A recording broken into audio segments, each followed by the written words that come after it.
Avatar 3 ஆத்தாடி தலையே சுத்துதே. Avatar 3 படத்தின் மொத்த பட்ஜெட் எவ்வளவு தெரியுமா? ஜேம்ஸ் கேமரூனின் இயக்கத்தில் உருவாகியுள்ள அவதார் ஃபயர் அண்ட் ஆஷ் திரைப்படம் நாளைக்கு டிசம்பர் 19ஆம் தேதி தியேட்டர்ல வெளியாக உள்ளது.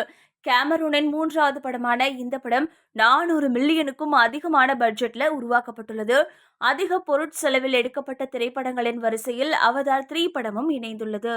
அவதார் திரைப்படத்தின் வெற்றியை தொடர்ந்து அவதார் திரைப்படத்தின் 2ஆம் பாகம் Avatar the way of water என்ற பெயர்ல 2022ஆம் ஆண்டு வெளியானது. உலக அளவில் அதிகம் வசூலை அள்ளிய திரைப்படமா 160 மொழிகள்ல வெளியாச்சு. இந்த படத்தை தொடர்ந்து அவதார் படத்தோட 3ஆம் பாகம் அவதார் ஃபயர் அண்ட் ஆஷ் என்ற பெயர்ல தயாராகி உள்ளது. சாம் ஒர்த்திங்டன், சோயி சல்டானா, சிகோனி வீவர், ஸ்டீஃபன் லாங் உள்ளிட்ட பலர் இதுல நடிச்சிருக்காங்க. தமிழ், தெலுங்கு, ஹிந்தி, மலையாளம், கன்னடம் மற்றும் ஆங்கில மொழிகளில் இந்த படம் வெளியாக உள்ளது. பெரிய பட்ஜெட்ல தயாரிக்கப்பட்ட இந்த படத்தோட தயாரிப்பு செலவு மட்டும் $300 மில்லியன் அதிகமாக இருக்கும் அப்படின்னும், தொடர்ச்சியாக படப்பிடிப்பு நடத்தப்பட்டது. விஷுவல் எஃபெக்ட்ஸ் போன்ற பணிகளை சேர்த்து படத்தோட மொத்த செலவு $400 மில்லியன் மேலாக உள்ளது. இது இந்திய ரூபாயில 3614 கோடி. உலகத்திலேயே மிக அதிக பொருட்செலவுல தயாரிக்கப்பட்ட திரைப்படங்களோட வரிசையில அவதார் 3 படமும் இணைஞ்சிருக்கு. திரைப்பட வரலாற்றில் அதிக செலவில் எடுக்கப்பட்ட திரைப்படமாக Pirates of the Caribbean and Stranger Tides படம் உள்ளது. இந்த படம் $379 மில்லியன் செலவில், அதாவது இந்திய ரூபாயின் மதிப்புல 3425 கோடியா இருந்துச்சு.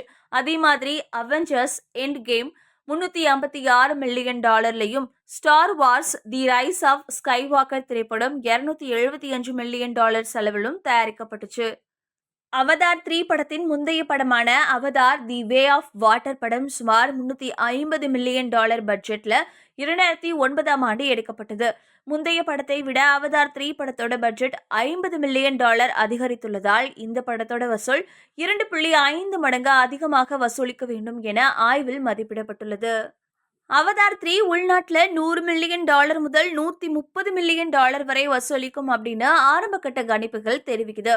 இந்த படத்தோட ப்ரமோஷன் நிகழ்ச்சி விறுவிறுப்பா நடந்துட்டு வர நிலைமையில பாரிஸ்ல நடந்த ப்ரமோஷன் நிகழ்ச்சியில பேசிய ஜேம்ஸ் கேமரூன் 4வது பாகத்தை இயக்குற எண்ணம் தற்போதைக்கு இல்லை அப்படின்னு சொல்லியிருந்தாரு.